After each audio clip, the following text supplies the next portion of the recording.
श्री कृष्ण अपनी रानियों के साथ द्वारका में विराजमान थे।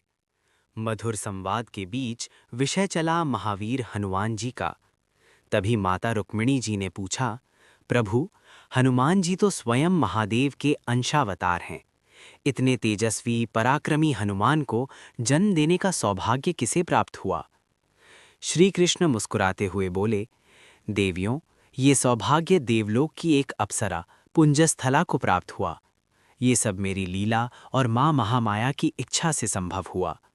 रानियों ने प्रश्न किया, प्रभु, ये कैसे संभव है कि एक अप्सरा एक वानर बालक को जन्म दे? कृष्ण बोले, जब ईश्वर की लीला होती है तब असंभव भी संभव हो जाता है। ये उस समय की बात है जब इंद्रलोक में एक अत्यंत सुंदर और दिव्य अप्सरा पुंजस्थला नृत्य कर रही थी। उसका नृत्य इतना पवित्र, इतना भावपूर्ण था कि कोई भी देव उसमें दोष नहीं देख सकते थे।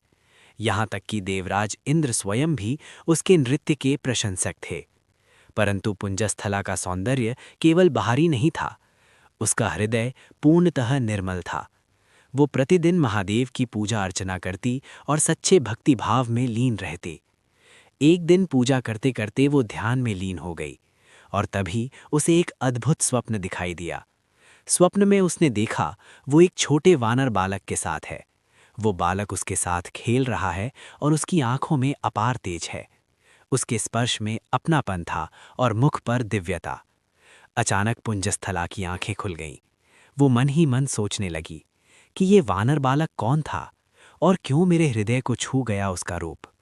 तभी उसकी दृष्टि सामने विराजमान महादेव पर पड़ी और रहस्य और भी गहरा हो गया। इस रहस्य को जानने के लिए लाइक और सब्सक्राइब करें।